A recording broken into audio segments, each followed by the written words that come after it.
And now, back to T3 dito sa TV5.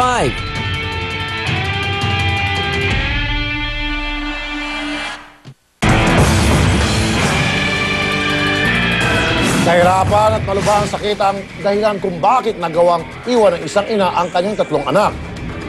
Inakala niyang nasa mabuting kamay ang mga bata sa piling ng mag-asawang nagpresentang pansamantalang kukupup sa kanila. Maling akala na muntik kamatayin ng mga bata, kaya kumilos ng resback. Kung ano mga inaano nyo sa mga anak ko, na ayaw nyo ibigay sa akin, ngayon kukunin ko sila kahit anong mangyari. Gagawin ko lahat, makuha ko lang si Erika. Sobra ng ginagawa mo, Prosla, maglabanan na lang tayo kahit ano. Diba, sinasabi mo sa akin, babarilin mo ako, patayin mo ako, sige. Basta makuha ko mga anak ko, mapatay mo man ako, makuha ko yung anak ko. Ito ang matapang at palaban na hinaing ng isang inang pinagkaitan ng karapatan sa sarili niyang mga anak. Lumapit sa T3 ang 48 years old na si Maida Garcia para humingi ng tulong na masagip ang kanyang mga anak sa kamay ng mga nag-aalaga sa mga ito. Ang masaklap, sina Hana at Jenny ay minamaltrato di umano ng mag-asawang Angelina Kimbo at Prosperito Legaspi.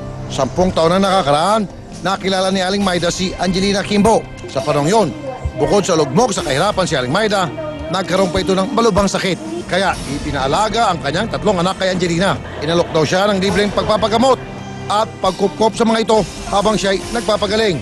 Pero hindi na isinuli kay Aling Maida ang kanyang mga anak. Ibalik nyo na sa akin yung anak ko, minamaltrato nyo na ng gusto.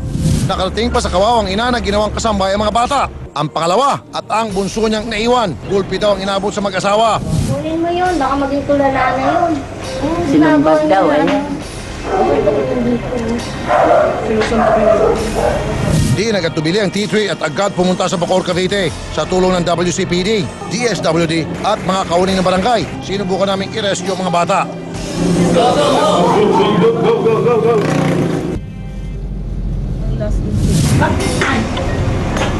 Bakit ba? Kukunin nyo si Erika kaysa ganyan, minamaltrato lang naman nila ko. Dito namin nabawi ang bunsong anak na si Jenny. Pero hindi namin naabutan ang tatay-tatay na si Prosperito. Ang isa pang anak na si Hana ay nasa PGH daw at doon namin siya natuntun. Minamaltrato niya yung mga bata. At saka, bakit hindi, ang sabi niya, kaya ang sabi mo, dinidisiplina niyo, nadisiplina bang suntukin? Sipain? Nang mabawi ng mga anak, hinatid na namin sina Maida sa kanilang tirahan para makapagsimula muli bilang isang buong pamilya. Maraming salamat po sa T3. Kasama ko na yung 2 kong anak. Maraming salamat din po kay Sir Rapi. Panaptan niyo po ako. Salamat po. Ayun, magandang ending mga tol. Kasi bandang huli, nabawi din yung bata. Marami na akong mga kaso na handle na ganito na dahil sa hirap nga talaga, yung anak ng isang nanay, ipapaubayan niyo muna sa mga kamag-anak o sa mga kaibigan. Na yung mga kaibigan, they're more than happy and willing na kukup-kupin. Pero yung pala, meron silang masamang intensyon na later on gusto nila angkinin na. Mariosep, may proseso dyan sa mga adoption o whatever na dapat dinadaan muna sa DSWD o may kasulatan. Kasi kapareho niyan, tiwala, nakakaawa. Lalo na yung umpisa nito, nakakaawa yung umpisa. Sino, nakakaawa to. Panawagan, nakakaawa. Sa'yo, nakakaawa. Sa mga maraming kasong hawak ko, itong matindi, sisingilin ngayon nung nag-alaga.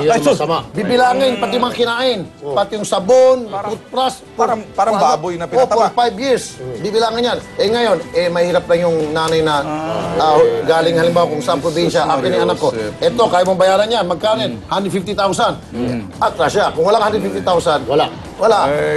Sige, kung kayo nalalagay sa ganyang klaseng sitwasyon, kayo mga magulang na gustong gawin yung mga anak ninyo, nandito si Rapi Tulfo at si Erwin Tulfo. At si Alalay Tulfo. lang ako.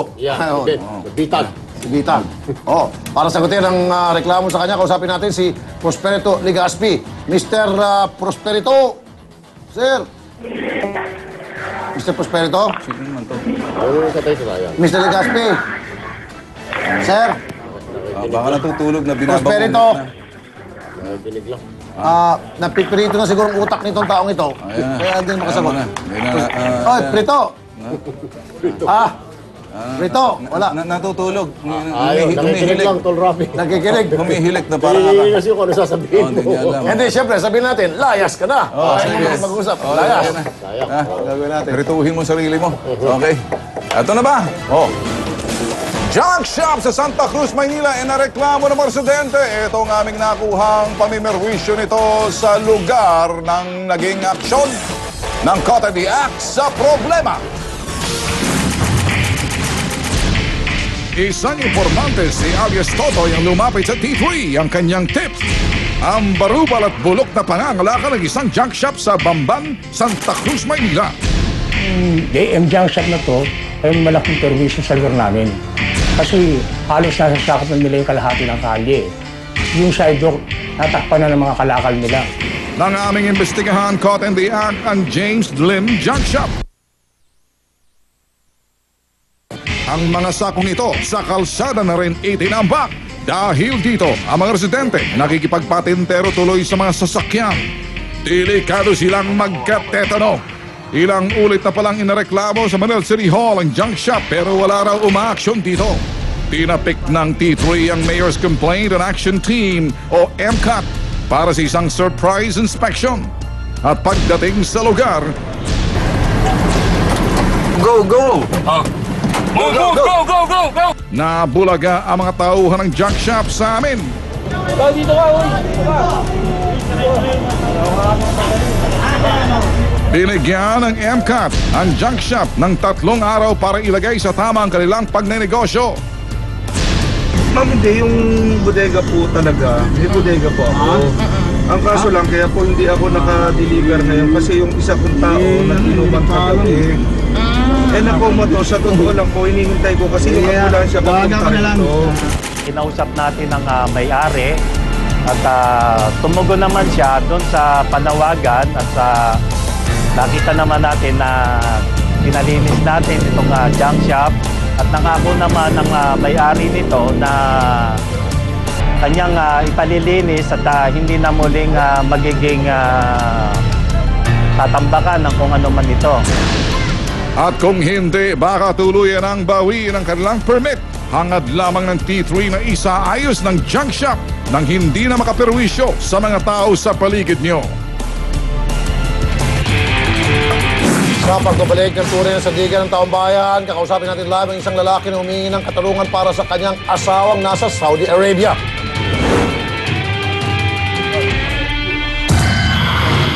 Ang doble-doble ang trabaho para buhayin ng kanyang pamilya. Saklolohan natin sa Sagot Kita, Kapatid.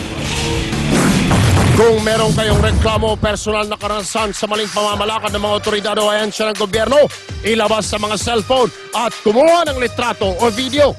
Ipadala sa aming email, t3kapatidsagotkita@gmail.com o tumawag sa aming hotline numbers 355-5702 o 0918-983-3333. Tandaan, ang aming aksyon ay nakantabay sa inyong sumbong.